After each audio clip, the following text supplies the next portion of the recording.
Presidente, nós podemos tirar a máscara. Estamos na distância de 1,70 m, vamos conversar e assim poderemos fazer uma entrevista um pouco mais à vontade e com toda a segurança. Nós estamos aqui para começar um programa novo que chama Sexta-feira, 13 horas.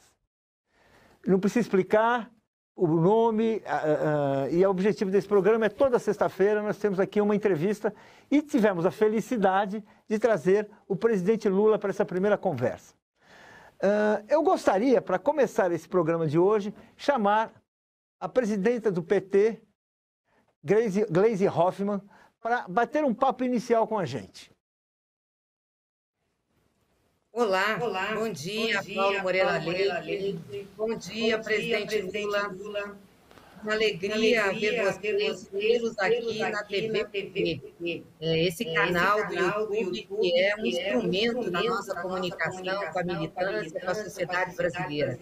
Queria também saudar todos que nos acompanham na TV PT, acompanham a nossa programação durante a semana, manifestar a nossa solidariedade ao povo brasileiro que passa tantas dificuldades com essa pandemia, as famílias que perderam seus entes queridos.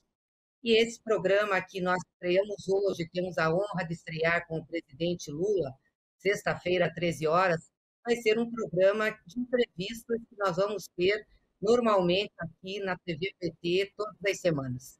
Então, quero convidá-las para sempre assistir. Programa de debate, de conhecimento, também de informação. Mas eu quero começar aqui saudando muito o presidente Lula e parabenizando pelo resultado dessa semana, presidente. Enfim, conclui-se o resgate da justiça para o senhor nos processos de Curitiba, da Lava Jato. A Lava Jato sai definitivamente da sua vida. As decisões do Supremo Tribunal Federal essa semana de concluir o processo de suspeição do Moro e também de que a vara de Curitiba não poderia julgá-lo e de estender essa suspeição aos outros processos, resgata a justiça e começa a trazer a verdade à tona. E isso é fruto da sua luta, da sua resistência, da sua persistência em não transigir com a verdade. E também luta política da nossa militância e de todos aqueles que acreditaram que a verdade sempre vence. Acho que abre-se agora uma luz para o Brasil, um esperançar para o povo brasileiro de que a gente pode reconquistar esse país para o nosso povo. Queria aqui saudar a todos que estão responsáveis pela produção da TV PT e desse programa, em especial nosso companheiro Gilmar Tato, que hoje faz aniversário. Parabéns, Gilmar, nosso secretário de comunicação, e em seu nome saudar toda a equipe. E falar para quem está nos assistindo que nós precisamos muito da sua ajuda para que a TV PT possa realmente se concretizar como esse instrumento de comunicação da nossa militância e para a sociedade brasileira, levando as nossas propostas, levando informação, levando formação. Por isso, queria pedir para você, além de acompanhar a TV PT, se cadastrar no canal, tocar o sininho, acompanhar toda a programação, também nos ajudar a sustentar a TV PT. Você vai ver aí, logo na imagem, o QR Code. A gente pede para você colocar o celular, poder fazer uma doação, ou acessar o nosso site, né? pt.doe.org.br. É com a sua força, com a força da nossa militância, que nós vamos construir uma comunicação que possa mudar a realidade que nós estamos vivendo hoje no Brasil. Então, com essa abertura e agradecendo a participação de todos vocês, e, de novo, muito especialmente a sua, presidente Lula, por estar aqui inaugurando o Sexta-feira, 13 horas, e do Paulo Moreira Leite, a quem a gente tem uma grande simpatia e admiração, para que a gente possa ter essa entrevista correndo numa boa, sendo feita para esclarecer aí o pessoal que está nos acompanhando. Então, desejo a vocês uma boa entrevista e a todos que estão assistindo também uma boa interação. Grande abraço para vocês. Obrigado. Bem, muito bem. Presidente. Era melhor você fazer um programa com a Gleisi, porque ela está muito bonita, ela está muito... Obrigada, presidente. Muito bem. Estava precisando da palavra do presidente aí. E aqui, Gleisi, aqui não vai ser uma TV PT, isso aqui vai ser a verdadeira Rede Povo de televisão. Vai ser a Rede Povo, onde as pessoas que quiserem se informar, as pessoas que passaram dezenas e dezenas de anos xingando, sabe, a Rede Globo, xingando a Record, xingando o SBT, xingando a Bandeirante, agora nós temos a nossa própria TV, para a gente poder falar aquilo que a gente acha que é o correto, sem medo da contestação das pessoas que não concordam conosco. Portanto, Paulinho, é um prazer estar aqui, estreando esse programa, sob a sua coordenação, grande jornalista Paulo Moreira Leite. E aí eu conto sempre uma história, Socorro. Você que foi da Libilu também, eu conheci o Paulinho Moreira Leite na greve do jornalista de 1979. Não vou dizer aonde, mas eu conheci ele na greve do jornalista. Ele era favorável a continuar a greve, eu fui lá junto com o Juarez para acabar com a greve. Ele quer dizer que eu sempre fui meio esquerdista. Ou pelo menos naquele tempo eu era esquerdista. Não era esquerdista, aquilo era mais louco do que esquerdista, seja, sabe? Mas de qualquer forma, foi um prazer, porque estabelecemos uma amizade que perdura, sabe, há mais de 43 anos. Boa, muito bem. Então, presidente, em nome dessa amizade, eu queria dizer também que estou muito feliz de estar aqui estreando esse programa e ter a honra de entrevistando o senhor, que sempre é uma alegria para mim. E eu queria que a gente falar um pouco da vida de todo dia. Eu queria saber como é que o senhor reagiu hoje de manhã, ou ontem à noite, diante daquela imagem, daquele cidadão que ocupa a presidência da República, segurando uma criança e tirando a máscara de uma criança. Aquela máscara que hoje é a proteção num país que não tem vacina para todos e não existe vacina para crianças. Num país onde ontem nós tivemos 1.873 óbitos, 77 mil casos de pessoas contaminadas. E um país onde já temos 509.003 mortes. Eu queria saber como que é essa imagem, essa cena de tirar uma máscara, depois convencer em outro palanque uma menina também a tirar a máscara. Como é que o senhor reagiu a isso? Como é que o senhor está sentindo isso? Olha, essas imagens, elas são mais fortes do que qualquer denúncia que se possa fazer na CPI contra o presidente Bolsonaro. Essas imagens vêm mostrar que ele é um genocida. Ele não tem respeito pela vida, não tem respeito pelo povo brasileiro, não tem respeito pelos velhos, não tem respeito pelos jovens, não tem respeito pelos índios, não tem respeito pelos negros, não tem respeito pelos trabalhadores e agora não tem respeito pelas crianças. Ou seja, não é possível que um cidadão que tem mais de 67 anos de idade, não tem sentido um cidadão que foi deputado 30 anos, não tem sentido um cidadão que virou presidente da República. Tá certo que a forma com que ele foi eleito foi com base na mentira, foi com base nessas atitudes fascistas deles. Não tem sentido um cidadão desse tirar uma máscara de uma criança de colo. Qual é a imagem que ele passa para a sociedade? Então, se a CPI precisava de um crime do Bolsonaro para propor a cassação dele, está feito. A imagem é mais forte.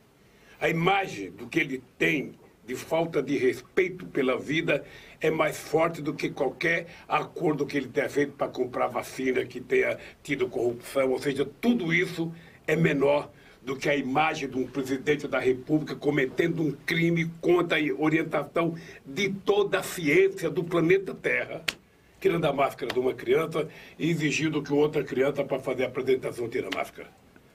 É desrespeitoso contra o humanismo. É desrespeitoso quem ama a vida, porque o dom da vida é a coisa mais preciosa que nós, seres humanos, temos. E ele, então, provoca o desrespeito todo santo dia. Não é normal. Portanto, eu espero que os membros da CPI tenham visto a atitude dele, porque eu acho que esse cidadão, efetivamente, em algum momento da história, vai ser culpado pela grande parte das mortes que aconteceu nesse país.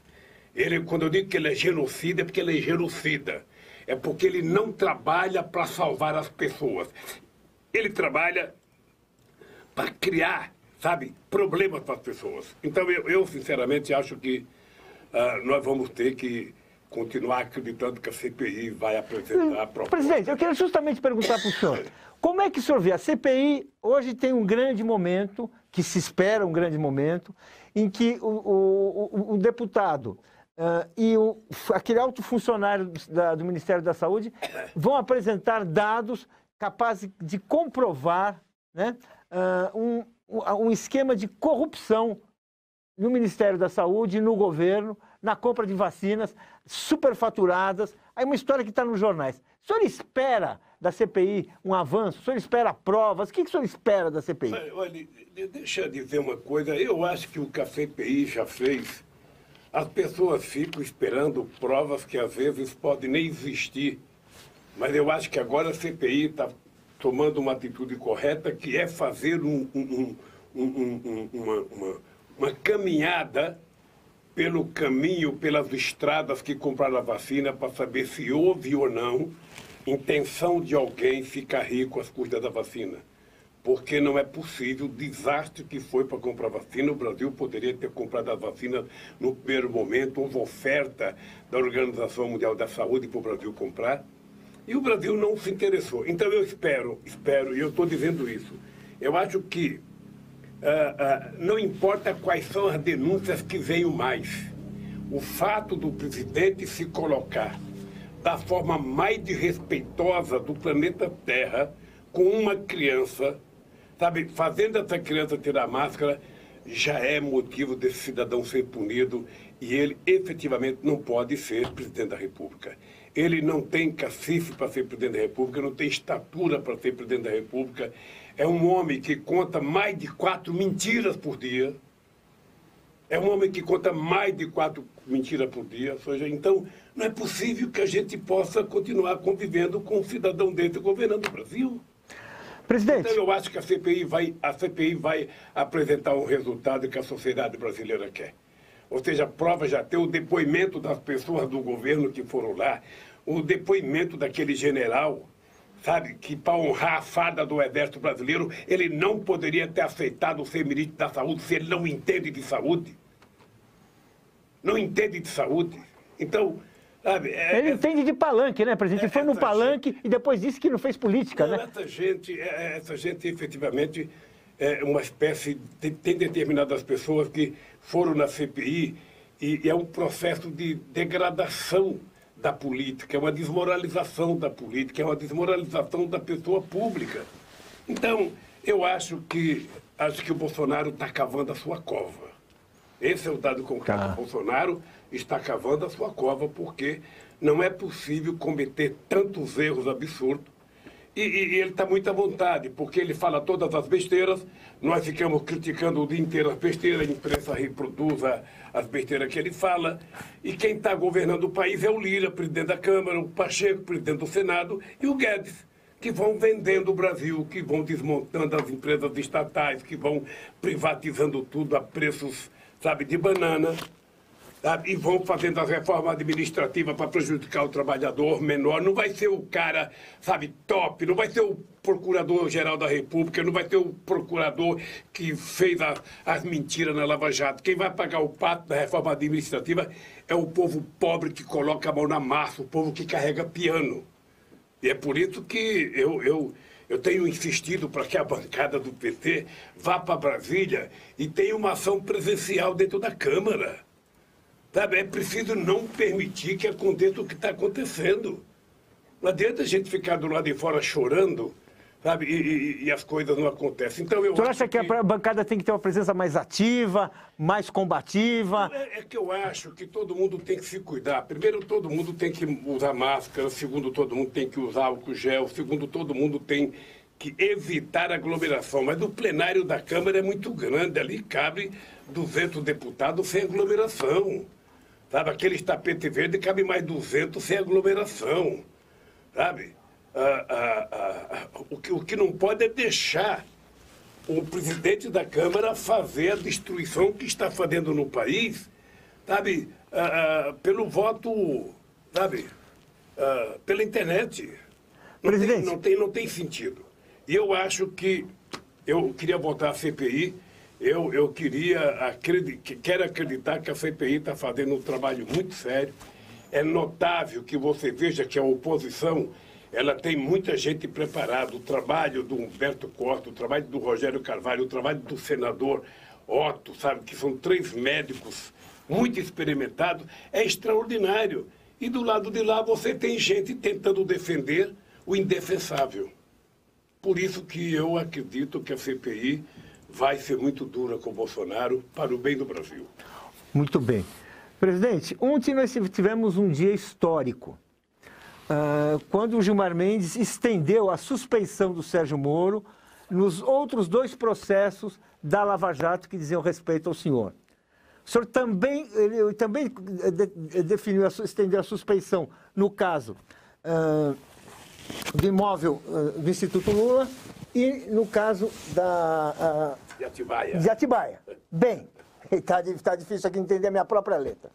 Eu queria que o senhor falasse, o que isso representa para o senhor? Assim? Representa, assim, aquela alma lavada? Representa... O senhor até esperava uma declaração tão clara da sua inocência? Olha, deixa eu dizer uma coisa. Eu acho importante que as pessoas que estão nos ouvindo prestem bem atenção no que eu vou falar. A gente tem que lembrar um pouco a história para a gente não achar que aconteceu alguma surpresa. Vocês estão lembrados que quando eu fui prestar o meu primeiro depoimento para o Moro, eu olhei na cara do Moro e falei para o Moro, você está condenado a me condenar porque você permitiu que a mentira fosse longe demais. E a desgraça de quem conta a primeira mentira é que é obrigado a passar o resto da vida mentindo para justificar a primeira mentira. E eu disse isso porque eu tinha consciência de que eu ia vencer essa batalha. Eu tinha consciência que a gente ia vencer, porque eu tinha consciência da minha inocência. Eu achava que o senhor estava completamente enganado. Falei, está iludido. Vai derrotar essa máquina. Mas imagina. Eu tinha totalmente consciência, porque quando você é inocente, quando você sabe o que você fez, sabe, você não pode ter medo. E eu tinha consciência que ia acontecer isso. Veja, você está lembrado que os nossos advogados, grande parte das denúncias que depois foi feita pelo Intercept e depois pelo hack de Araraquara, estava na minha defesa, desde 2016. É verdade. Estava na minha defesa, porque o Cris e a Valesca pesquisaram, viajaram, foram para a Suíça, foram para os Estados Unidos, e a gente provava que tinha envolvimento do Departamento de Justiça dos Estados Unidos, a gente provava que tinha interesses econômicos das empresas americanas para multar as empresas brasileiras, a gente provava que tinha interesse do Ministério Público Suíço para nos prejudicar, era quase que uma quadrilha internacional. Então, nós entramos com recursos. Você está lembrado que houve um tempo em que as pessoas achavam que eu deveria aceitar uma prisão domiciliar, as pessoas achavam que eu deveria colocar uma tornozeleira. E eu não estava radicalizando quando eu disse, eu não troco a minha dignidade pela minha liberdade. Eu não uso tornozeleira porque eu não sou pombo-correio e não vou para casa porque minha casa não é cadeia. Vocês me prenderam, me aguentam aqui agora. Então, obviamente que eu tinha muita certeza que isso ia acontecer em algum momento. E eu devo isso à solidariedade, a todo mundo que se manifestou, aquela vigília. Sabe, eu fico pensando, a história da humanidade nunca teve, sabe, uma vigília daquela em nenhum momento da história para ninguém que foi preso. Aquelas pessoas aguentarem 580 dias. 580 dias, com sol, com chuva, com provocação de vizinho, provocação de delegados, sabe? E gente que veio de fora, e gente que viajou do Brasil inteiro. Então, eu tenho uma gratidão, porque foi isso, na verdade, que foi criando uma consciência do que estava acontecendo no Brasil. Quando a Valesca e o Cristiano levantaram a questão da teoria do lawfare, ou seja, de você utilizar a justiça, sabe, eu não acreditava naquilo. Eu falava, Valesca, eu não acredito, mas só pela tua ousadia, vamos em frente. Porque eu gosto de pessoas ousadas. Eu mesmo que eu não concordo com uma coisa, mas se você quer fazer uma coisa ousada, faça. Se não der certo, a gente tenta resolver depois. E a gente conseguiu provar de forma maravilhosa, sabe? Obviamente que eu sou agradecido aos votos das pessoas na Suprema Corte que reconheceram. Eu só queria que votasse o mérito, porque O Moro mentiu o tempo inteiro, os promotores da Lava Jato, os procuradores mentiram. E quem tem que punir eles é o próprio Ministério Público, porque esses procuradores da Lava Jato enlamearam a instituição Ministério Público. Não espere que eu vá ficar brigando pessoalmente, se bem que o Dallagnol merece um processo. Se bem que ele merece. Mas não espere que eu vá ficar brigando, não. O Ministério Público, que é uma instituição vigorosa, uma instituição respeitada, não pode permitir que mais procuradores continuem cometendo os erros que esse bandido Dallagnol cometeu. Ele, na verdade, queria criar uma quadrilha e queria ficar rico às custas da minha prisão.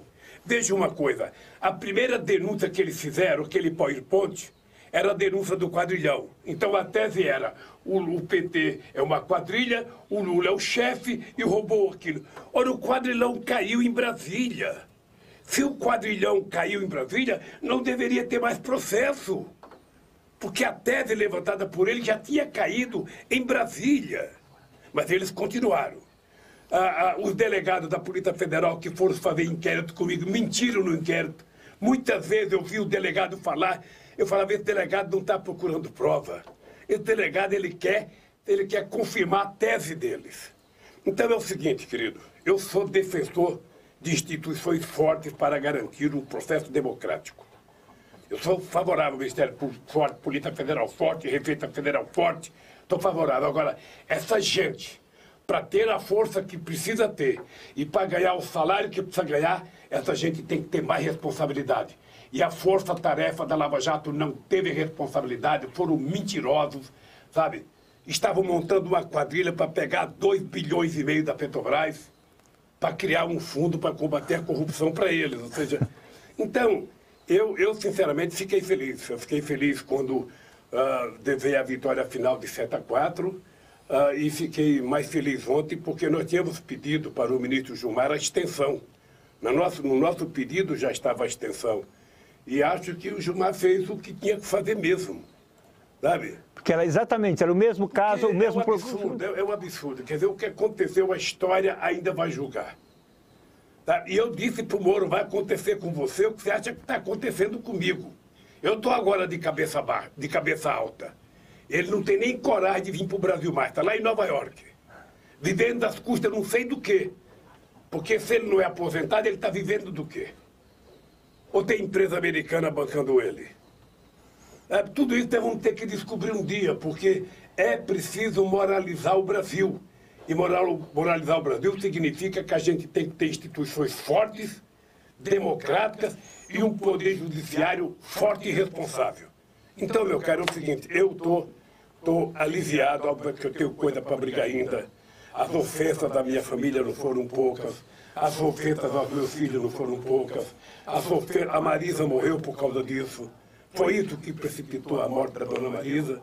Agora é o seguinte, eu também não posso ficar com raiva, porque se ficar com raiva você fica azedo, você fica...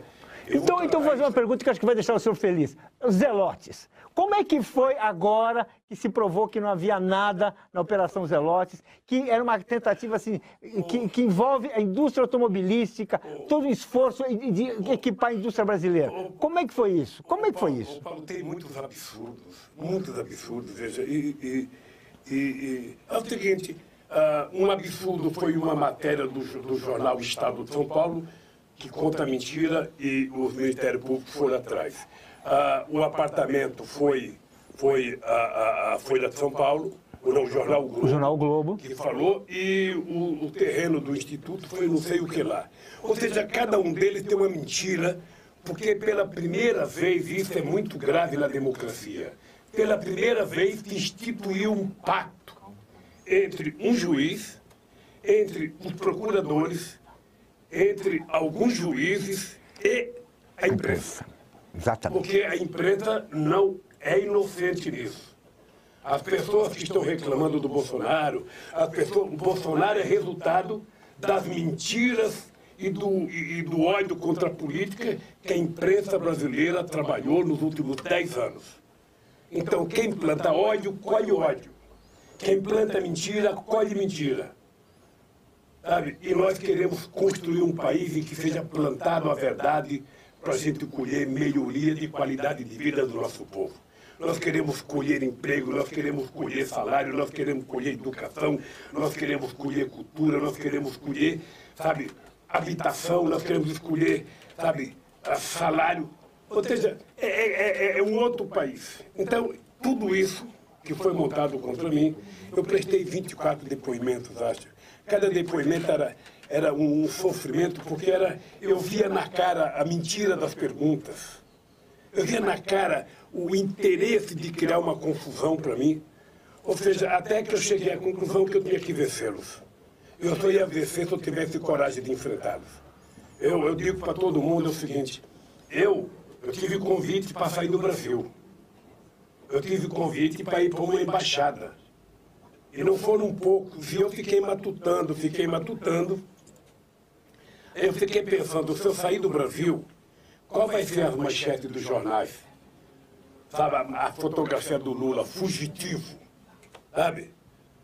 Eu falei, não vou dar Agora, isso. você tinha que ser. Eu queria fazer uma pergunta. Falando assim, de uma pessoa para outra, no olho. O senhor tinha certeza que você ia ganhar? Porque, vamos dizer assim, o senhor hoje, o senhor deu a volta por cima. Isso, olha, é só no samba que acontece, né? Levanta, sacode a poeira e dá a volta. Foi o que o senhor fez com a sua vida, com a sua história. Com uma história que não é sua pessoal, uma história política. O senhor tinha certeza que ia vencer? Tem tantos que não conseguem vencer. Como é que o senhor achava que o senhor ia vencer? Olha, você não acredita em ressurreição. Não. Sabe, eu ressuscitei. Porque havia muita gente que achava que eu estava morto. Muita gente achava que eu jamais poderia voltar para a política.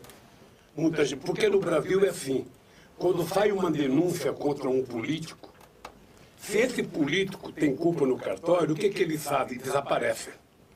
Não aparece mais no jornal, não dão mais entrevista, como o Aécio e outros. Né? Tá. Então, as pessoas falam, não, vamos submergir, vamos, sabe, enfiar a cabeça que nem uma avestruz. Não, no meu caso era diferente. Essas pessoas nunca tinham lidado com alguém que tem caráter.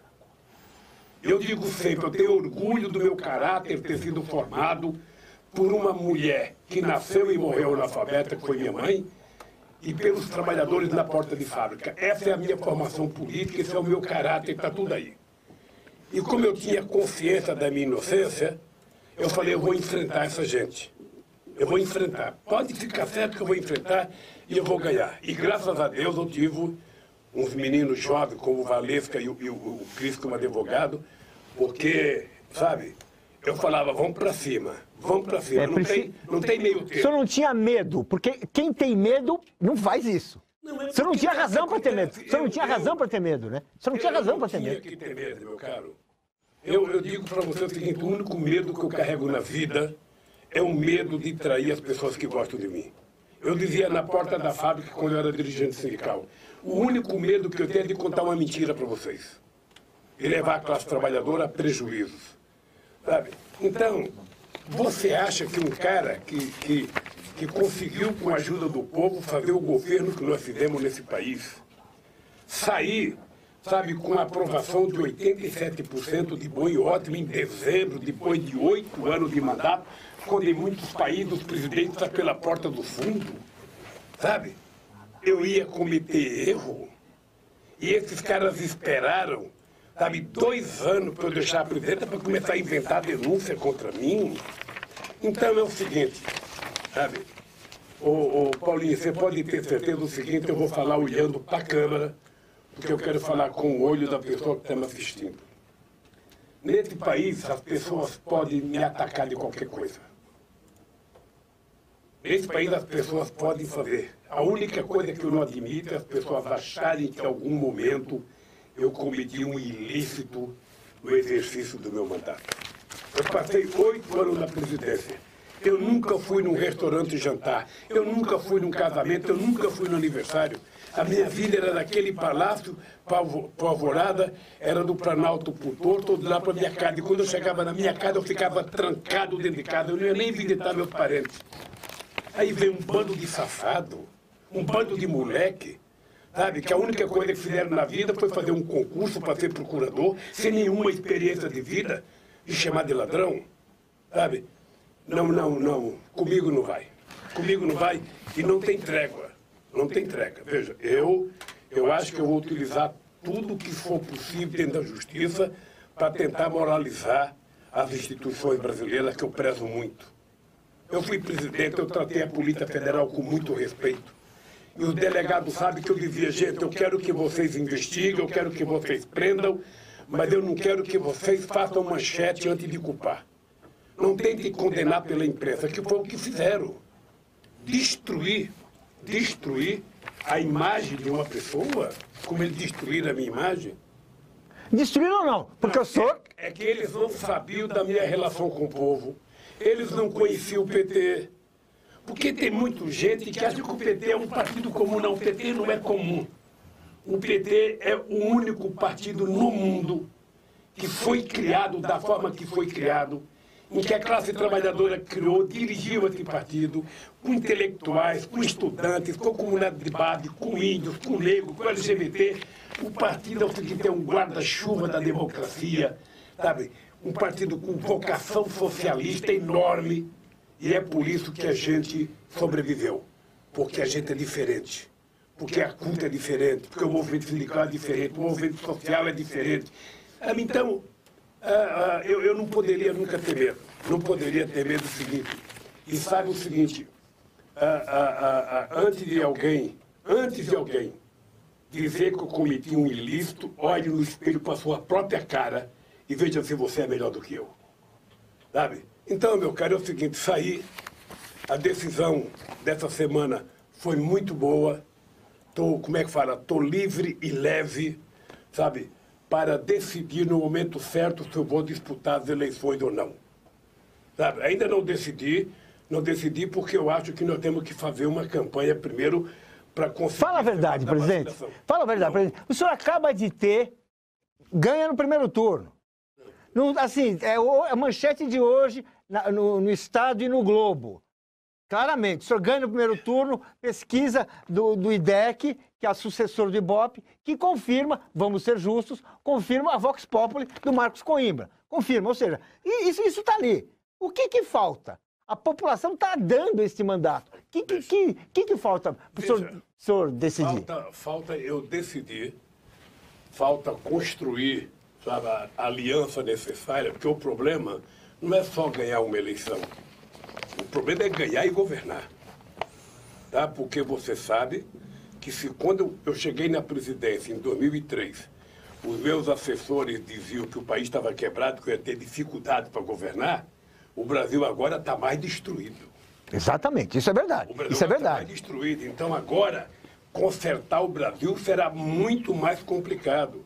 Por isso é que o povo não pode acreditar, sabe, em mágico. Pessoas que chegam e falam, eu vou fazer isso, fazer isso, fazer isso. Não vai fazer. É o seguinte, você não governa esse país se você não tiver, primeiro, honestidade com o povo brasileiro. Se você não tiver coragem de chamar o povo para compartilhar com ele a governança desse país. Fazer como eu fiz em 2003 a 2010, eu fiz 74 conferências nacionais para definir as políticas públicas que eu ia colocar em prática. O senhor pensa 74. em conferências nacionais, caso o senhor seja candidato, o senhor pensa em retomar as conferências? Eu penso em fazer muitas delas durante a campanha. Ah, interessante. Porque sabe o que acontece? O povo é que definir que tipo de Brasil que ele quer. Então, veja, obviamente que eu já fui presidente. Eu tenho dito para os companheiros o seguinte, eu não preciso ser outra vez. Porque se eu for candidato, a minha responsabilidade é infinitamente maior do que a de qualquer outro candidato. Porque os outros candidatos não foram presidente. E os outros candidatos não sabem o que é ser presidente. E eu tenho que fazer mais do que eu já fiz.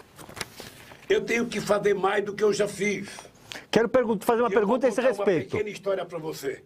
Você sabe que no nosso tempo de governo, em 8 anos de governo, o que nós disponibilizamos para fazer reforma agrária, 52 milhões de hectares, foi 51% de todas as terras disponibilizadas ao longo de 500 anos.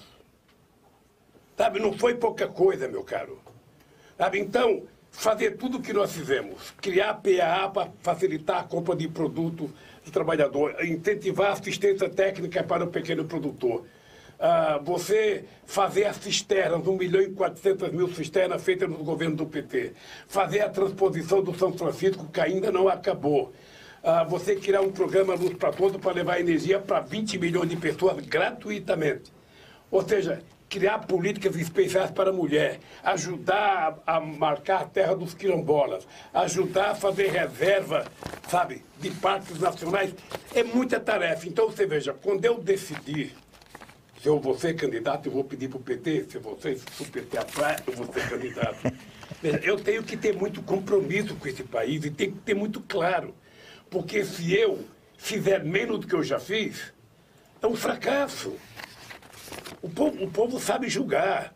Sabe aquele jogador que é o melhor no campo, está sendo aplaudido, e depois vai bater um pênalti e o time dele perde de 1-0 porque ele não marcou o gol de pênalti?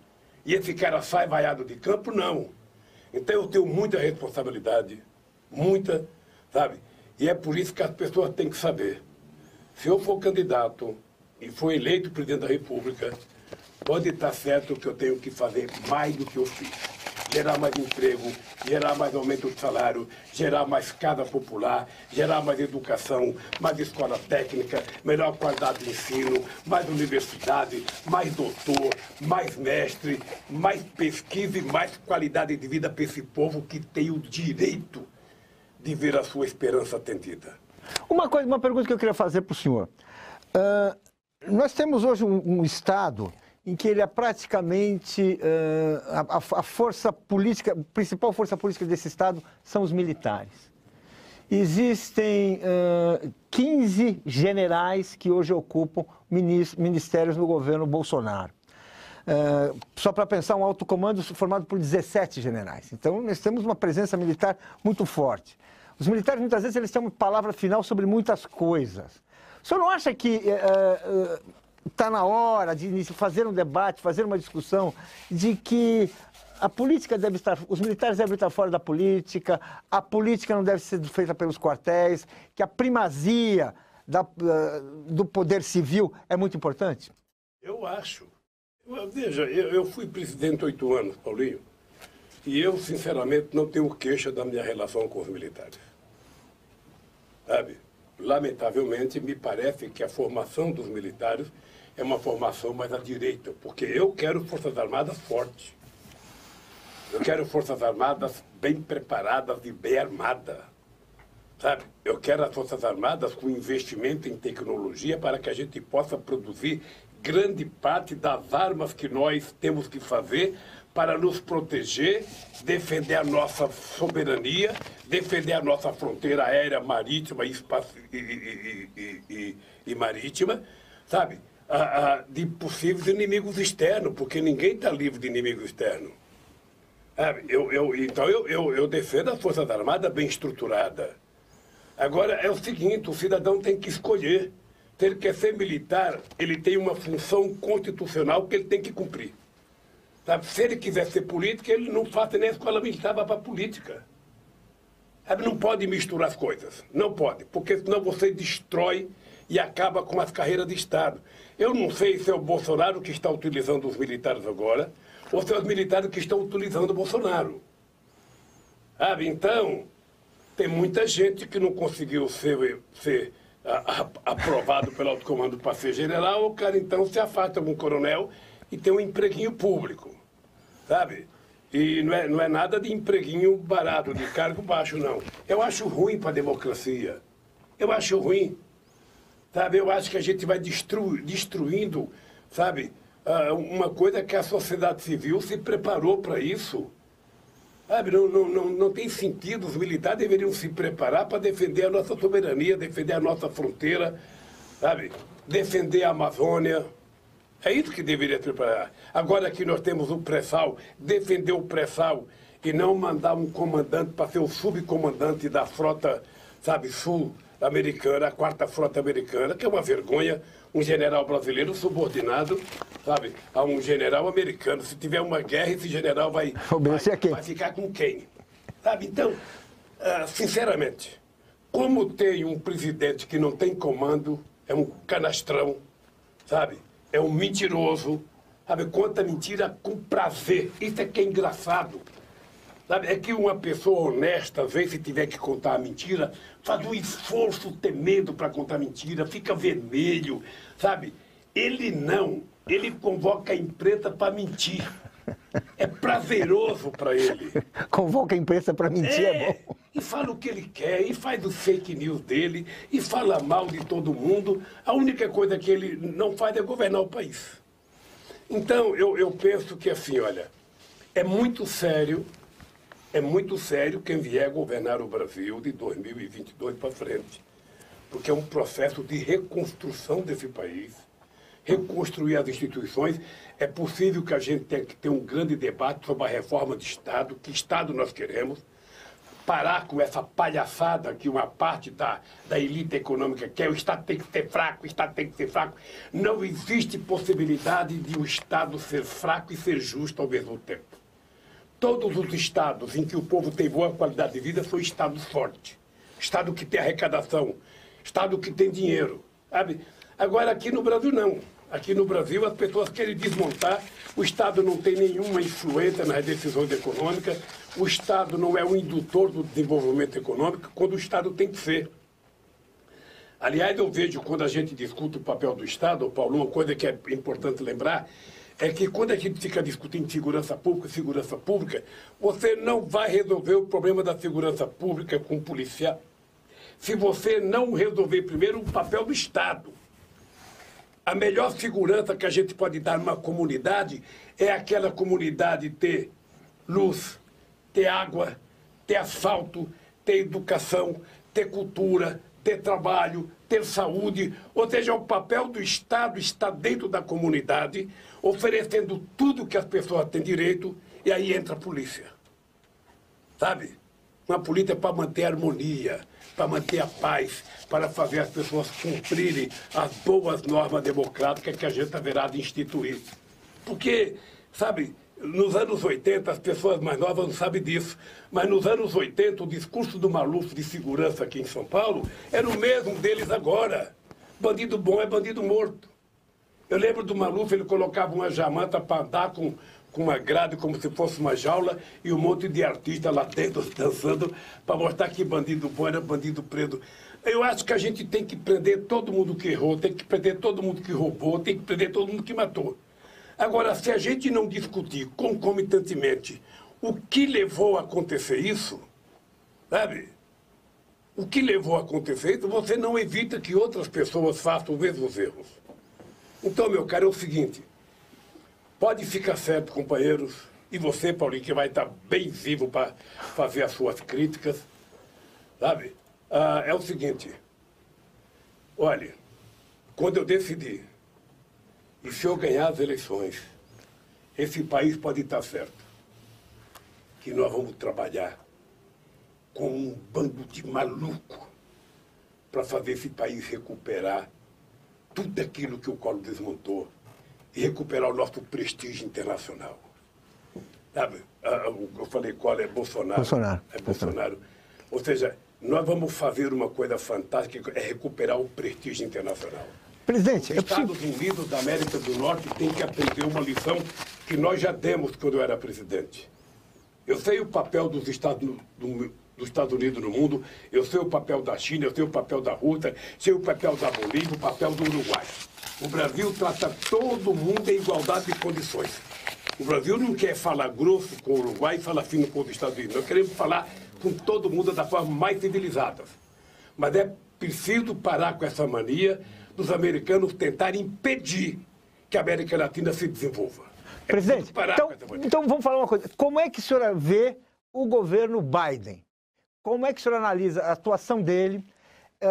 O governo Biden, mais uma vez, reafirmou o compromisso, que a gente sabe as consequências do combate à corrupção do governo americano, o combate à corrupção na esfera internacional. A gente sabe como isso está por trás da Lava Jato. Ele reafirmou isso. O Biden tem afirmado também certas expansão de poderes do Estado americano sobre o mundo. Como é que o senhor vê o Biden? Comparando, como é que o senhor analisa? Eu acho que nós temos que ver dois Biden. Tá. Primeiro, é o presidente que foi eleito, preocupado com o que o Trump fez nos Estados Unidos, e resolveu fazer um discurso interno para recuperar o prestígio do Partido Democrático na sociedade americana. É o cara que colocou mais dinheiro para isso, é o cara que colocou, sabe, mais bilhões e bilhões de dólares para tentar resolver os problemas. Tá? Esse é o Biden que cuidou da economia interna, tá? Que eu acho que foi uma evolução. Eu até vi um artigo do Aloysio Mercadante e do Marcelo Zero muito interessante. O Biden foi o melhor discurso para tratar do problema interno da economia americana depois do Roosevelt, do New Deal. Tá? Agora, para fora, os americanos são difíceis de lidar. Para fora, quando eu vejo o Biden falar, não, porque os americanos querem ser o farol do mundo, queremos ser a luz do mundo, queremos... Os Estados Unidos precisam parar de ter ingerência nos outros países, cuidar dos Estados Unidos e permitir que os outros também tratem dos seus problemas. Essa história deles criar lei para punir empresas brasileiras que têm qualquer coisa nos Estados Unidos, para fazer o que eles fizeram com a Petrobras, para fazer o que fizeram com as indústrias de engenharia no Brasil, para fazer com a indústria de óleo e gás, ou seja, destruir em nome de quem? Deles? Com que direito ele acha que ele pode ficar punindo empresa brasileira, ficar, sabe, tomando dinheiro de empresa brasileira? Com que direito ele tem que impedir que a China se desenvolva, que a Rússia se desenvolva, que o Brasil se desenvolva? Porque esse foi um dos problemas que eu sofri aqui. O Brasil tinha virado protagonista internacional. O Brasil tinha criado, nós abolimos, mandamos embora a ALCA, fizemos fortalecer o Mercosul, nós criamos a Unasul, e era a coisa mais importante feita em 500 anos de América Latina. Nós criamos a CELAC, sem a participação do Canadá e dos Estados Unidos. Era a única instituição multilateral que Cuba participava, sabe? Nós fizemos os BRICS. Os BRICS, né? Nós criamos o IBSA, que era uma aliança entre Brasil, Índia e África do Sul. Nós fizemos reuniões entre a América do Sul e os países africanos, reunião entre a América do Sul e os países árabes, ou seja, tudo que parecia impossível. O Celso Amorim, eu e o Odorgan da Turquia fomos ao Irã e fizemos um acordo do enriquecimento de urânio infinitamente melhor do que eles fizeram agora, porque o que eles fizeram já desmanchou, já não vale mais nada e estão aumentando as sanções contra o Irã. E nós fomos lá, em 2 dias fizemos o acordo. Sabe? Eu fui a Israel, fiz um discurso no parlamento de Israel defendendo o Estado palestino e fui à Palestina dizer que era importante que tivesse os 2 estados. O fato de você criar um não significava anular o outro. Ou seja, eu defendia que a gente criasse o Banco dos BRICS, ele foi criado, o Banco Sul-Americano. Acho que nós não chegamos a criar porque a burocracia atrapalha um pouco aqui na América Latina. Mas, pode saber que eu vou votar e eu vou defender que a gente tenha uma outra moeda que não seja o dólar para comercializar. Os BRICS podem ter uma moeda de troca de mercadoria. Qual a grande vantagem de uma moeda? É bom o senhor explicar. Eu sei que existe uma vantagem, tecnicamente é muito bom, mas é importante o senhor explicar a vantagem de ter uma moeda. Não, a vantagem é que você não precisa comprar. Se você não produz, se você não fabrica dólar e você quer fazer uma transação comercial, você tem que comprar dólar. Se você não tem, você não compra. É o caso da Venezuela. O dinheiro da Venezuela não vale nada. Ele, para exportar qualquer transação comercial, tem que ser, sabe, o dólar. Ele tem que comprar dólar. Como ele está bloqueado, ele tem pouco dólar. Eles tentaram resgatar 30 mil quilos de ouro que eles tinham em Londres, proibiram ele resgatar o ouro dele. Então eu fico sabendo, por que o Brasil, para fazer transação comercial com a China, nós temos que trabalhar o dólar? Por que não faz a transação nas nossas moedas? Sabe? Então, tem coisa... Quem pôs o dólar não foi a ONU. Não foi quem foi os Estados Unidos, que um belo dia impuseram o dólar e tiraram o ouro. Então, eu acho que é preciso levar muito a sério a necessidade de criar uma nova governança mundial. Ou seja, nós não podemos ter uma governança que teve em 48 a força para criar o Estado de Israel e não tem hoje força para criar o Estado palestino. Sabe? Por quê? Porque o Conselho de Segurança da ONU representa a geografia de 48, mas não representa a geografia da agora. Ou seja, por que o continente africano não tem representante no Conselho de Segurança Nacional? Tem vários países com mais de 80 milhões de habitantes. Por que a América Latina não tem 1 ou 2 participantes, sabe, no Conselho de Segurança? Presidente. Por que a Índia não está? Por que a Alemanha não está? Por que o Japão não está? Por que aqui, né? Por que aqui o Brasil? Não, o Brasil, pela veja, dimensão. eu nem quero falar do Brasil, porque quando a gente fala da América Latina, a gente pressupõe que o Brasil esteja, mas obviamente que eu acho que pode estar o Brasil e pode estar outro país, o México, a Argentina, sei lá. Tá. O dado concreto é que nós precisamos rediscutir a governança mundial. Numa crise como essa, do coronavírus, se você tivesse uma boa governança mundial, já teria se reunido e decidido. A vacina vai ser um bem público. Todos os países do mundo vão receber gratuita a vacina, porque os estados vão assumir isso. Os estados ricos, os estados que podem, que têm dinheiro. Você percebe? Isso não acontece. Então, os estados que têm dinheiro estão comprando a vacina e os estados que não têm dinheiro, sabe, estão como o continente africano em situação difícil. E no Brasil, a gente tem dinheiro, mas a gente não tem governo. A gente, na verdade, tem um paira.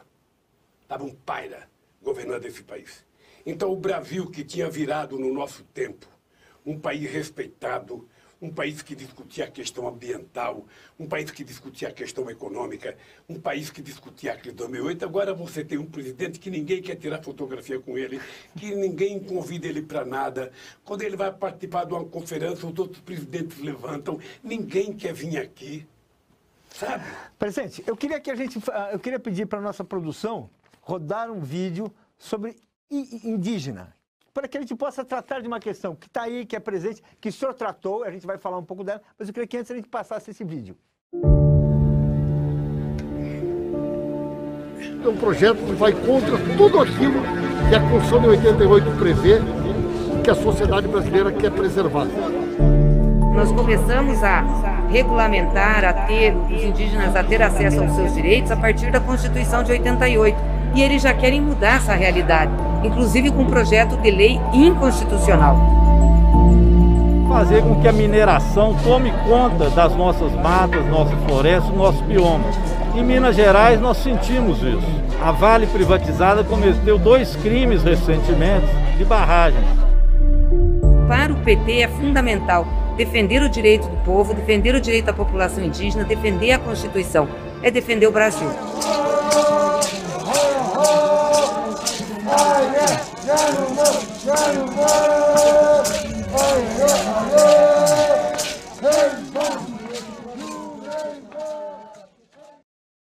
Reserva da Raposa Terra do Sol, polêmico, mas assinou, firme. Que balanço o senhor faz isso? Que balanço o senhor faz hoje dessa tentativa, desses ataques à população indígena, desses ataques aos direitos, dessa tentativa de entregar florestas, tudo para exploração aí? Como é que o senhor vê isso? Paulo, eu acho que a gente poderia ter feito mais. É? Quando alguém pergunta por que eu não faço autocrítica, eu faço autocrítica, sim. Eu poderia ter feito mais universidade, eu poderia ter feito mais escola técnica, eu poderia ter demarcado mais terras indígenas, eu poderia ter marcado mais áreas de reserva ambiental, eu poderia ter aumentado mais o salário, sabe? Tudo isso eu poderia ter feito mais. Poderia mesmo e não fez? Poderia, não é que não fez, é que você não sabe fazer tudo na hora, ou seja, e você não decide as coisas assim, você decide com um conjunto de pessoas, e nem todo mundo pensa igual. Hoje, eu tenho consciência que era possível fazer mais. É mesmo? Eu tenho consciência. Havia meios para fazer mais? O povo tem certo, é possível fazer mais. E a coisa mais barata que tem é a gente cuidar desse povo pobre. É você cuidar de quilombola, é você cuidar de índia, é você cuidar dos pobres. É a coisa mais barata para um governo. O que é duro é cuidar dos interesses empresariais. Porque aí o cara, quando quer dinheiro, o cara já pede logo 4 bilhões, 5 bilhões, 3 bilhões. O coitado do trabalhador, ele precisa pouco. Ele quer uma casinha pequena para ele morar com o filho dele. Ele quer um empregozinho para ele trabalhar e ter um salário. Sabe, tudo para o povo pobre, mais humilde. Ele não quer colocar dinheiro, sabe, comprar dólar, não quer aplicar na bolsa. Ele quer efetivamente sobreviver. Então eu acho que a gente pode fazer mais demarcação de terras indígenas e pode tratar os índios com a decência que eles merecem. É preciso que as pessoas entendam de que não são os índios que são invasores de terra. Na verdade, quando a gente faz uma demarcação com uma terra indígena, a gente está apenas garantindo a eles o direito, reconhecidamente, de que eles eram donos do Brasil. Nós somos os intrusos. Nós que entramos aqui, sabe? E dizimamos quase 5 milhões de indígenas que tinha no Brasil. Foram dizimados, foram transformados em escravos. Depois, quando tinha dizimado os índios, sabe? Vamos dizimar os negros, nós vamos importar quase 6 milhões de negros da África para dizimá-los também. É só pegar a história dos bandeirantes, que foi vendido como herói, e a gente vai ver o que os bandeirantes fizeram com os índios, fizeram com os escravos nesse país.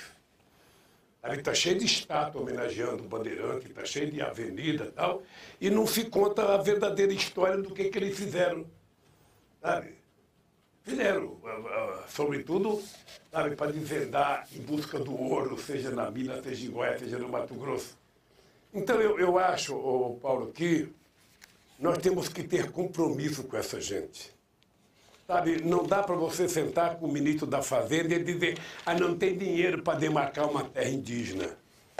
O mesmo ministro da Fazenda que fala que não tem dinheiro para demarcar uma terra indígena, quando chega um empresário pedindo 2 bilhões de investimento para fazer, sabe, uma coisa, tem. E sabe uma coisa que eu fico puto? É que todo o dinheiro que é investido, que é doado para os empresários, emprestado, é investimento. E todo o dinheiro para o pobre é gasto. Sabe, como se investir na saúde não fosse investimento, como se investir na educação não fosse, sabe, investir no trabalho, na formação profissional.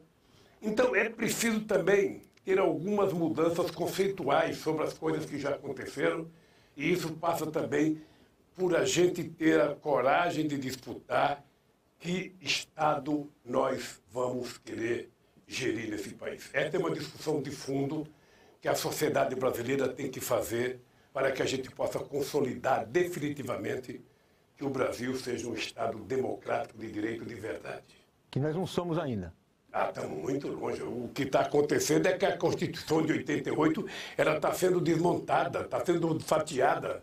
E estão tirando... Bom, já acabaram com os direitos que o Getúlio criou, sabe, em 43, que é a CLT. Acabaram com quase todas as conquistas que os trabalhadores trabalharam. Então vai acabar com o que mais? Então, quando eles falam em reforma, normalmente a reforma é para piorar. Tá? Porque ninguém vai ser contra uma reforma para melhorar. Faça uma proposta de reforma e deixe a sociedade discutir. Vamos colocar o debate para a sociedade. Pega a reforma da Previdência. Se você pegar os meios de comunicação, você vai perceber que durante todo o tempo que se discutiu a reforma da Previdência, não foi um defensor dos trabalhadores defender a Previdência. Era só o mercado. Era só o mercado. Como o mercado não tinha interesse na aposentadoria e muito menos interesse no bem-estar do povo, o que o mercado queria? Gerenciar o dinheiro do povo. Era isso que eles queriam.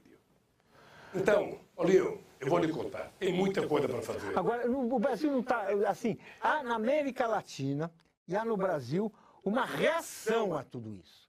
Né? Na América Latina a gente tem na Bolívia, no Chile, na Argentina, para citar 2 exemplos, e agora no Peru. Eu queria que você falasse um pouco do Peru, né? Uma reação a esse processo de desmonte do Estado, de privatização das aposentadorias, de privatização de serviços públicos. Como é que você vê essa situação na América Latina e o Brasil dentro dela? Olha, Paulinho, o melhor momento da América Latina e, sobretudo, da América do Sul foi no período Lula, Chaves, Kirchner, Michelle Bachelet, Lagos, Cristina, Evo Morales, Rafael Correia, Tabaré, Pepe Mujica. Nossa, não dá nem pra... Esse foi o melhor momento da América Latina. Foi o momento da ascensão da esquerda socialista na América Latina. Né?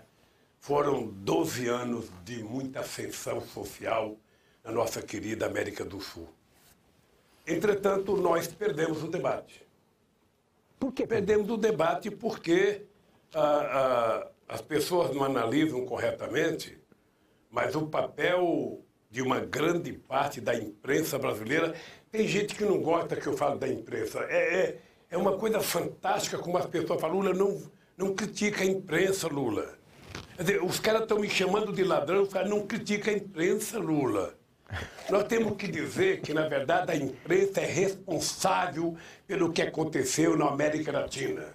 Pelo golpe da derrubada do Rafael, sabe, pela perseguição à Cristina, agora, sabe, ao Alberto Fernandes, pela derrubada do Evo Morales.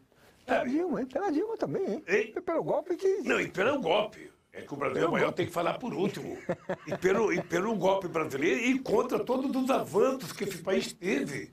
Eles nunca aceitaram os avanços que o Brasil teve. Eu lembro que quando nós criamos o programa Fome Zero, sabe, o Alicâmbio da Globo chegou a escrever um artigo dizendo que, eu não sei se foi ele que escreveu um artigo, dizendo que era preciso, sabe, construir ponte. Eu lembro que eu falei, se o povo comesse cimento, eu ia fazer ponte. Mas o povo come feijão, come arroz, é isso que nós vamos garantir dinheiro para o povo. Quando o povo tiver com a barriga cheia, os músculos fortes, ainda vamos fazer as pontes. Vamos primeiro tratar da sobrevivência humana. Então, isso foi destruído, eles conseguiram destruir. A morte do Chaves foi um peso muito grande, sabe? Apesar do Maduro está vivendo um sacrifício muito grande, tá? Eu sou contra o bloqueio, porque o bloqueio não é uma punição. O bloqueio é a Venezuela. Sabe? Tá falando O bloqueio é... E a Cuba, que ontem a ONU derrubou, né? Vamos ver se os americanos vão cumprir. Vamos ver se os americanos vão cumprir a decisão da ONU. Aí, eu pensei que a bronca dos americanos era contra Fidel Castro. A Fidel Castro já morreu, sabe? Mas mesmo assim, eu acho que o problema dos americanos com os cubanos é o seguinte, ou é a pressão dos eleitores cubanos lá em Miami, que faz os presidentes tomar essa posição, ou efetivamente é uma coisa de raiva, de ódio pela derrota. Não medo de um certo exemplo de oposição. Não medo de uma certa de alguém se opôs ao domínio americano e está lá. Não, deixa eu te falar uma coisa. Você não precisa, os americanos não precisam ter domínio. Tem que ter uma relação democrática, uma construção de parceria. Os americanos é muito grande. Eles ficam fazendo bloqueio a Cuba apenas para servir de exemplo. Não é possível. Sabe? Então, o bloqueio é uma arma mais perigosa que uma arma nuclear. Porque o bloqueio mata criança.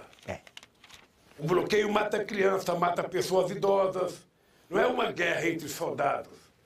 Então, o bloqueio deveria ser uma coisa que só poderia acontecer se fosse uma decisão, sabe, tirada, sabe, no seio da ONU. Numa decisão, numa discussão, sabe, com o Conselho de Segurança da ONU e com a participação da Assembleia Geral da ONU. Não pode ser uma decisão unilateral. Eu não gosto de você, eu não vou te vender feijão. Eu não gosto de você, eu não vou te vender carne. Eu não gosto de você, você não vai entrar no meu bar. Não pode ser assim. Cadê a democracia? Cadê a civilidade? Cadê o respeito entre as nações? Então, esse é um tema que me preocupa muito. E é um tema que, se a gente voltar a governar o Brasil, eu vou colocar isso com muita força. Sabe? Eu e o Celso Amorim quase conseguimos entrar no Conselho de Segurança da ONU. Mas eu não quero que seja uma coisa vista para o Brasil entrar.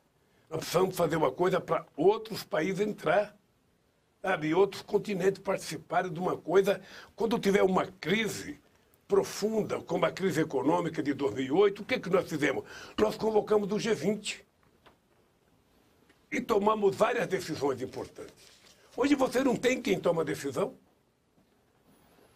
A União Europeia está tomada por uma burocracia muito grande, ou seja, você vê que o Bush foi lá, ele não se encontrou com os presidentes, ele se encontrou com a comissão disso, a comissão daquilo. E o Brasil, Paulinho, nós temos muito. Essa discussão sobre a Amazônia é uma discussão enviesada, é uma discussão... eu lembro de uma discussão que eu tive quando o Sarkozy, a gente se encontrou lá no Rio Iapoque, lá no Amapá, e eu propus ao Sarkozy, a França é o único país da Europa que tem uma parte amazônica. E eu propus ao Sarkozy que a gente criasse uma universidade da biodiversidade binacional.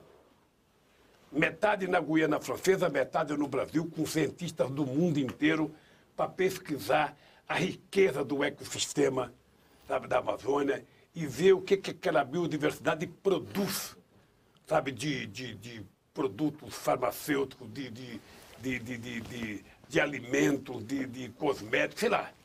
Aquilo deve ter uma riqueza incomensurável. Então, o que um país como o Brasil tem que fazer? O Brasil não tem que aceitar que a Amazônia seja internacionalizada. O Brasil não pode abrir mão da soberania sobre o território da Amazônia. Mas o Brasil tem que compartilhar com a humanidade os benefícios que a biodiversidade pode dar, sabe, no desenvolvimento da nação, na preservação. Como fazer isso, então? Não, você primeiro tem que abrir centros de pesquisa, você tem que ter fundos, sabe? Tá. Você tem que ter fundos, você pode ter centro de pesquisa, como nós criamos o fundo, foi assinado por mim, o fundo com a Alemanha e o fundo com a Noruega. Você pode criar um centro de pesquisa com gente do mundo inteiro, sabe, com dinheiro do mundo inteiro, pesquisando as coisas que a Amazônia pode oferecer para a preservação, sabe, do planeta, para cuidar da saúde do povo, para a indústria, sabe, de farmácia, para a indústria de cosméticos, ou seja, tudo que puder tirar. É porque você precisa criar, inclusive, um novo modelo de desenvolvimento na Amazônia. Quem sabe preservando a Amazônia com o cuidado que tem que ser cuidado e fazendo investimento para pesquisar na Amazônia, no que ela tem de rico para oferecer para o Brasil possa ganhar 1 milhão de vezes mais do que desmatar. O desmatamento não vai levar a nada, vai levar a prejudicar, sabe, a questão do aquecimento do planeta. Presidente, eu queria falar de um outro assunto, mudar de assunto. Eu queria falar de judiciário. E queria falar o seguinte, o judiciário tem dado sentenças absolutamente justas e corretas, inclusive corrigindo decisões anteriores. Mas eu queria perguntar se nas oportunidades que nós tivemos para indicar juízes à Suprema Corte e outros tribunais superiores, o que aconteceu? Eu vou dar um exemplo que para mim hoje me choca, né? Se a gente pensar na decisão de 2018, aquela decisão que foi crucial para a história do Brasil, porque tirou o senhor da campanha presidencial de 2018, aquela decisão. Nós perdemos aquilo que era um direito líquido e certo na Constituição, que era o trânsito em julgado. Está escrito na Constituição. Não estamos falando de política, não tem o que interpretar. Está escrito ali, né? Foi uma decisão tomada por 6-5. E desses 6 ministros que votaram contra o reconhecimento do trânsito julgado, portanto, contra o reconhecimento dos direitos do senhor, e nós sabíamos, contra a participação do senhor numa eleição que decidiria o destino, teve essa importância toda no destino do Brasil, 5 foram nomeados por nossos governos. O que aconteceu? Como é que a gente fez isso? Como é que a gente fazia isso? Como é que a gente pode... Como é que o senhor explica isso? Assim, que a gente pode... É uma questão que na época assim, chocou e até hoje choca. Essa não é uma pergunta fácil de responder, porque se eu responder o que você quer que eu responda, você está pedindo que eu faça um poder judiciário serviçal ao presidente da República. Boa. Eu não quero. Tá. O poder judiciário bom não é aquele que vai tentar livrar a cara do presidente, mesmo quando ele erra. O poder judiciário bom é aquele que é justo, aquele que julga corretamente, do mais humilde brasileiro até o mais importante brasileiro, nas mesmas condições. Tá? E o poder judiciário teve um momento que foi muito pressionado pela imprensa. Você sabe que nós tivemos um momento em que a imprensa foi fotografar o computador de uma conversa pela internet entre o Lewandowski e a Carmen Lúcia. Sabe, você lembra de gente tentando localizar, sabe, a fala do Jobim no celular, o que estava escrito no celular do Jobim. Era uma caça às bruxas. É verdade, tudo isso é verdade. Então, as pessoas são seres humanos, as pessoas às vezes sentem um pouco de receio. Tá? Mas é importante lembrar que as mesmas pessoas que cometeram aquele erro, na minha opinião, foi um erro, sabe, mudaram de posição agora. Por quê? Porque agora o clima político era menos tenso do que naquela época. Era menos tenso. Deixa eu lhe falar uma coisa. Eu não me arrependo de nenhum ministro que eu indiquei. Eu indiquei porque eu tinha informações boas deles, indiquei porque tinha um currículo bom deles, sabe? E mandei para o Senado, sabe, a única pessoa mais próxima do PT era o Toffoli, que tinha sido advogado do PT na eleição. Mas foi um bom procurador, um bom advogado-geral da União. Então eu não me arrependo. Sabe, se alguém não votou comigo, se alguém... Sabe, eu não coloquei eles lá para eles votarem comigo. Eu coloquei eles lá para que eles fossem ministros da Suprema Corte e fossem justos e cumpridores da Constituição brasileira. Ponto e vírgula. Sabe? Então eu não me arrependo. Tá? Bem, obviamente que depende de como é que a pessoa é apresentada. Tá? Você, quando for presidente da República, você vai receber um nome, você vai conversar com o teu ministro da Justiça, você vai conversar com o teu advogado-geral da União, você vai procurar 2 ou 3 ou 4 amigos teus do Ministério da Justiça para sondar, você conhece, você vai procurar um grande advogado, você vai pedir um monte de informação. Com base nisso, você indica o nome para o Senado. O Senado faz outra aferição e indica as pessoas. Eu, sinceramente, eu posso ter uma ou outra frustração, sabe? Não no meu caso. Não no meu caso. Eu não indiquei eles para votar e me defender. Eu indiquei eles para defender o Brasil e a Constituição. Mas eu acho que eles votaram coisa importante no Brasil. Votaram o Raposa Serra do Sol. Votaram as cotas nas universidades. Votaram a célula-tronco. Votaram a União Civil. Foram coisas importantes que foram votadas. Sabe? Coisas que tinha divergência profunda na sociedade. Um dia, quando eu estiver bem velhinho, que eu for contar a minha vida, eu posso falar mal de um ou de outro, mas no cômputo geral, eu sinceramente acho que eles prestaram um serviço, sabe? E eles também, é importante saber, sabe, a quantidade de pressão que ele recebe de outros pares, de deputados, de senadores, de outros advogados, de outros juízes, sabe? Eu fico pensando que o juiz, para votar, a única coisa que ele não pode votar é em função das manchetes dos jornais. Tá? Se um juiz quiser votar em função da manchete dos jornais, então ele para de ser juiz e vai ser candidato. Um juiz não pode votar sob pressão da opinião pública, da pesquisa da opinião pública. Sabe? Eu nem sei quem me falou que no caso do Mensalão tinha pesquisa da opinião pública para votar. Não sei se é verdade ou não. Não sei nem se foi você que disse. Mas um juiz não pode votar nisso. Porque se um juiz for votar com base na opinião pública, está errado. O juiz tem que votar com base nos autos do processo, nas informações e na licitude, sabe, das provas. Sabe, com direito de defesa. É assim que tem que votar. Então, meu caro, é o seguinte. Um dia você pode ser presidente e você pode escolher.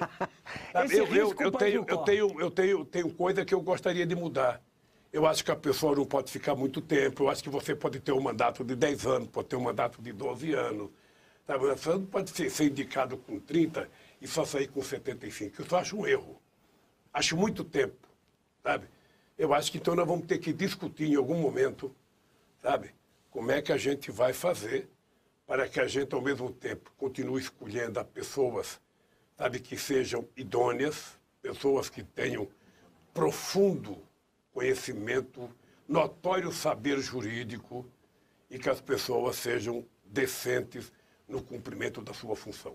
Só isso. Eu queria saber, assim, senhor, como é que o senhor sentiu, como é que o senhor reage ao voto o último voto do Marco Aurélio Mello, em que ele chamou o Sérgio Moro de herói. Como é que o senhor reage a um ministro que fala isso? Assim, para mim foi uma das coisas mais chocantes. Mas deixa eu te falar. É que cada um escolhe como herói que ele quer que seja herói. Sabe? Tem gente que acha que Hitler foi um herói. Tem gente que acha que Mussolini foi um herói. Tem gente que acha, sabe, que a pessoa que mandou crucificar Cristo foi um herói. Sabe? Eu acho que herói é uma outra coisa. Sabe? É uma pessoa que construiu, na sua passagem pelo cargo, uma atitude nobre com relação à defesa do seu povo, do seu país, da democracia, coisa que não é o Moro. O Moro foi um santo de barro, tá, criado pela imprensa brasileira. Dá uma olhada, você que é jornalista, quantos prêmios o Moro ganhou da Globo, quantos prêmios ele ganhou da Veja, da Época, da Isto É, da Folha, do Estadão, do Jornal Globo, sabe, da imprensa conservadora americana. Sabe, ele deve ter. Agora as pessoas que deram o prêmio a ele estão envergonhados. Porque nem um bom juiz ele é, nem um bom advogado ele é. O cara, eu não sou advogado, mas quando o Moro deu aquela condenação minha e o crime que eu cometi, ele não sabia, ele disse que eu cometi um ato indeterminado. Aí eu fiquei muito puto da vida com o TRF4, que nem viu e julgou, sabe, com o Superior Tribunal de Justiça, que nem viu e foi julgando. Sabe, então foi um momento...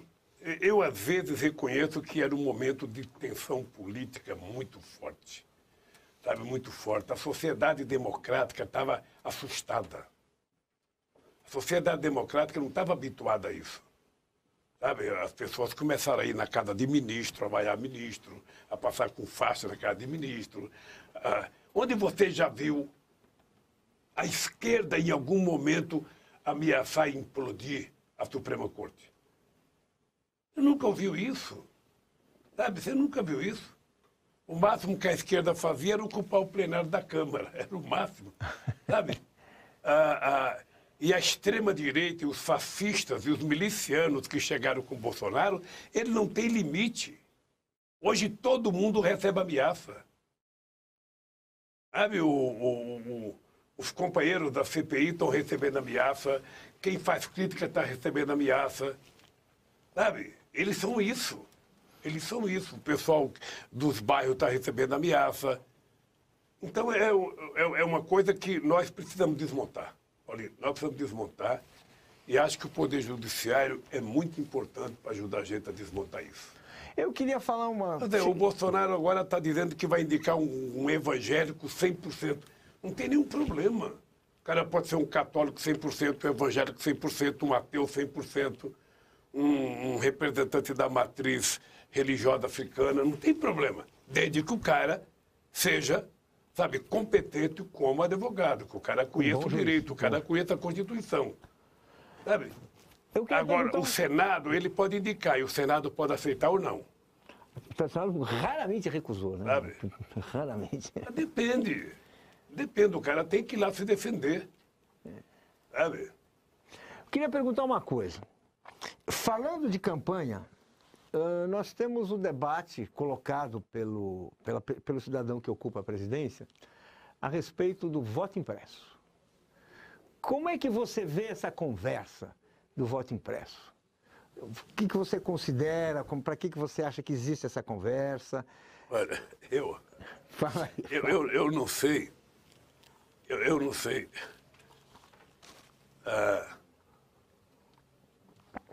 Talvez o que o Bolsonaro esteja pensando é em criar alguma coisa que não seja tão digno quanto o voto eletrônico. Porque, veja, qual é a razão que eu, cidadão brasileiro, Luiz Inácio Lula da Silva, que disputou tantas eleições, perdi uma para o Collor, perdi 2 para o Fernando Henrique Cardoso e ganhamos 4 eleições. Como é que eu posso negar o voto eletrônico? Eu acho que eu só ganhei por causa do voto eletrônico, porque no voto no papel era uma roubalheira. Está certo que ele não está reivindicando o voto no papel, ele está reivindicando uma coisa que o PT já discutiu também, um ticketzinho que sai da máquina de votar para você contar. Eu, sinceramente, acho isso um retrocesso. Eu acho que o Bolsonaro está nesse instante da vida dele, percebendo que a luta não vai ser fácil, que ele não vai ter a facilidade que ele teve, sabe? Porque a facilidade que ele teve era o ódio pregado contra o PT, sabe? Ele não vai ter isso. Esse ódio está acabando? Hein? Esse ódio que já existiu, esse Mas, não, antipetismo... mas quem tiver ódio, que continue com ódio. Você não vai pedir para um corintiano gostar de um palmeirense, nem um palmeirense gostar de um corintiano. Então não perca tempo. Mas há uma recuperação, não há uma recuperação. O que há uma recuperação é da maioria da sociedade. A maioria da sociedade ela está se manifestando democraticamente, como sempre se manifestou. Sempre se manifestou. Agora, você pode ter 20% de pessoas que se abstêm, você pode ter 20% de pessoas que votam na extrema-direita. Isso também é da democracia. O que é importante é você lidar com 75% da sociedade que quer o bem desse país e tratando daqui para frente de forma, sabe, educacional, tornar os outros mais civilizados. Ainda hoje tem cara que usa a suástica como modelo das coisas que eles querem na política. Então, meu caro, é o seguinte, eu acho que o Bolsonaro está querendo inventar um pretexto. Ele vai perder as eleições. Que dia que é hoje? Hoje é dia 25. 25? Hoje é dia 25 de junho de 2001. 2021. 2021. Eu quero dizer o seguinte, eu estou dizendo nessa data o seguinte, o Bolsonaro vai perder as eleições em 2022. E não vai perder as eleições por Lula, por PT, ele vai perder as eleições para o povo brasileiro que está com o saco cheio de tanta bobagem. Ele vai perder para o povo brasileiro que quer reconstruir a sua esperança, a sua qualidade de vida. Sabe, o povo quer que o seu filho estude, quer que o seu filho coma, quer que o seu filho trabalhe, sabe? É outra coisa que a sociedade espera de um presidente. Ele é tudo ao contrário. Agora, tem uma turma que gosta de arma, tem o clube de treinamento de tiro, tem o clube de motocicleta. Sabe? Até para fazer a manifestação... Motociata. Até para fazer a motociata dele, por que ele fez isso? Porque ele tem um público. Sabe, ele tem um público policial, ele tem um público na polícia militar, ele tem um público nas Forças Armadas, ele tem um público na Polícia Federal, ele tem um público nos milicianos, sabe? Nos clubes de motocicleta. Sabe? Então, até isso ele mentiu na quantidade de pessoas que tinha. Sabe? Escondeu a placa da motocicleta que ele andou.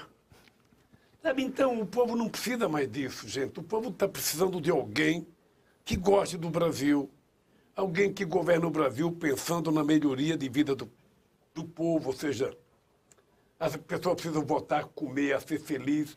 É isso que o povo quer. As pessoas não querem mais briga, as pessoas não querem mais ódio. Eu digo todo dia, sabe, o nosso governo, ao invés de arma, vai distribuir livros. Livros, para que as pessoas aprendam a ler, para que as pessoas possam conhecer mais a história, que as pessoas possam estudar. Sabe? Nós vamos vender um pouco de amor e não ódio como ele vende. Presidente, no dia 24, nós teremos um terceiro protesto contra a pandemia, contra o governo Bolsonaro, um terceiro protesto fora Bolsonaro.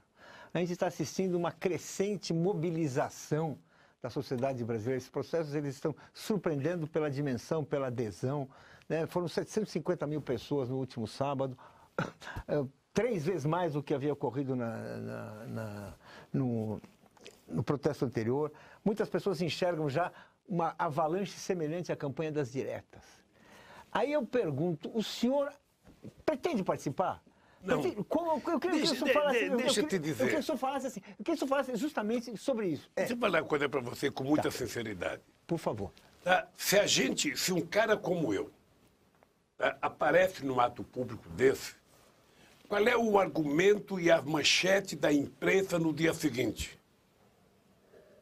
A campanha do Fora Bolsonaro se transformou numa campanha a presidente do Lula. É isso que vai ser a manchete. Então, enquanto o movimento estiver tendo força, estiver tendo capacidade de convocar, sabe, vai fazendo. Sabe?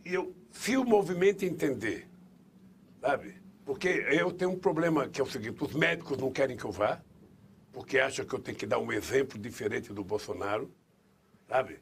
Não sei se você sabe, eu tenho eu tenho 4 ex-ministros da saúde. Então, a minha vontade de ir é enorme. Eu agora estou com um problema que eu vou fazer uma viagem para 4 ou 5 estados do Nordeste e eu tenho que saber como é que vão ser essas viagens, porque eu não posso fazer ato público, eu não posso fazer aglomeração.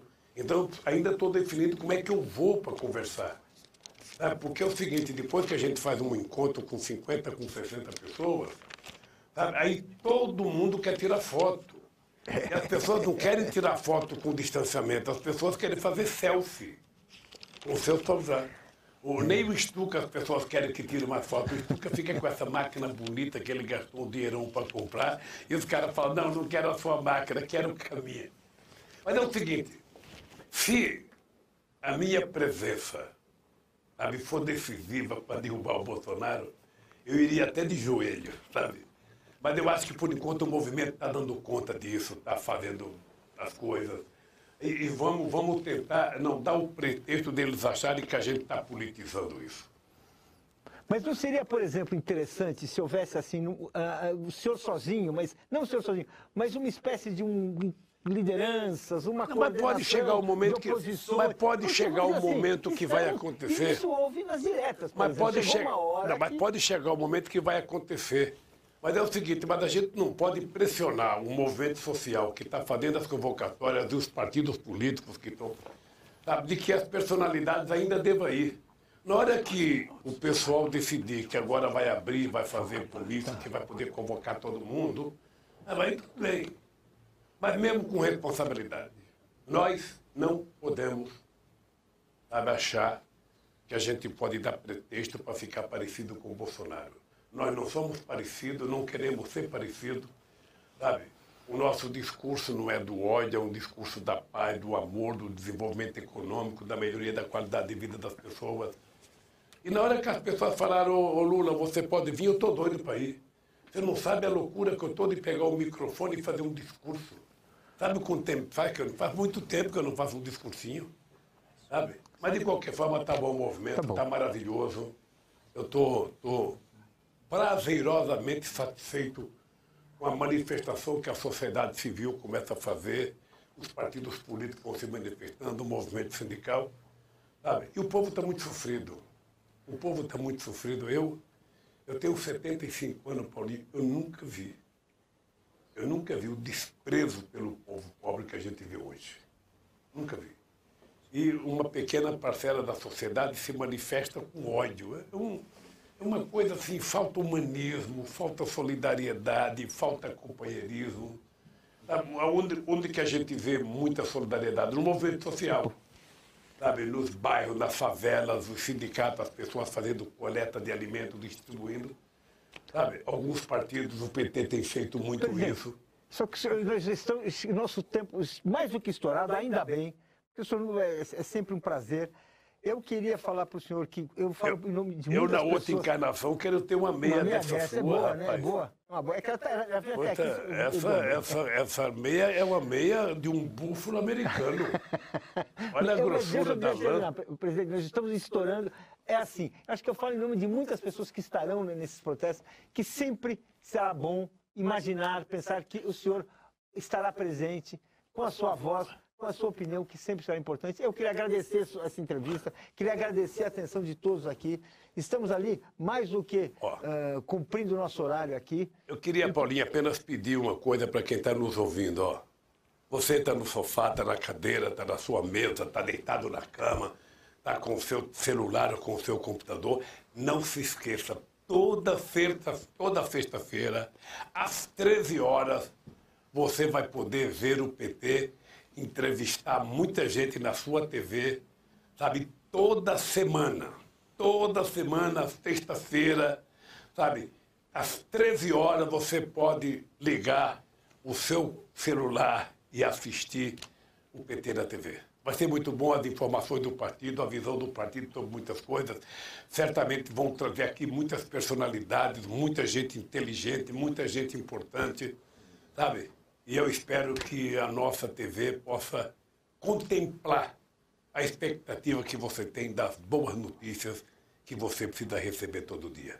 Um beijo no coração de todo mundo. Paulinho, um beijo Um abraço, querido, que Deus te abençoe, força. Eu te acompanhado no 247, sabe? Continue, sabe? Que está indo bem. Devagar e sempre. Tá eu bom. te confesso que eu estou animado. Eu te confesso. Estamos. Porque eu fico vendo muita gente que achava que eu estava morto. Ah, o Lula já era. O Lula acabou. O Lula não volta mais. As pessoas não sabiam da minha fé. E as pessoas não sabiam da minha relação com Deus, que é muito forte. Eu digo sempre, é tão forte que eu saí de onde saí para chegar à presidência da República. E se eu votar, eu vou votar porque é possível consertar o país. Se eu percebesse que não tinha conserto, eu não me meteria nessa. Mas eu tenho certeza que somente o PT é capaz de consertar esse país. Devolver ao povo a alegria, a esperança. É aquilo que eu digo sempre, o direito da gente poder, um domingo, comer um churrascozinho, tomar uma cervejinha, sabe? Tem gente que não gosta que eu estou falando do povo comer picanha, mas comer um churrasquinho, rapaz, um churrasquinho. Eu já comi churrasco, sabe que a gente ia pescar na represa, um churrascozinho, uma grelhazinha desse tamanho, comprava um bife de contrafilé temperado, comia com pão, a gente achava que era churrasco. Não, isso não é churrasco, isso é churrasco de paulista, porque churrasco mesmo de verdade é uma boa costela numa churrasqueira, é uma boa picanha, um bom alcatra, sabe? Puta merda. E Deus queira que a gente possa voltar a ter o direito de fazer isso todo final de semana com a nossa família. Tem coisa mais gostosa do que chegar no final de semana, abraçar esposa, filhos, pai, mãe, sabe? Sabendo que está vivendo bem. E sabendo que tem um presidente cuidando de vocês. Boa sorte, gente.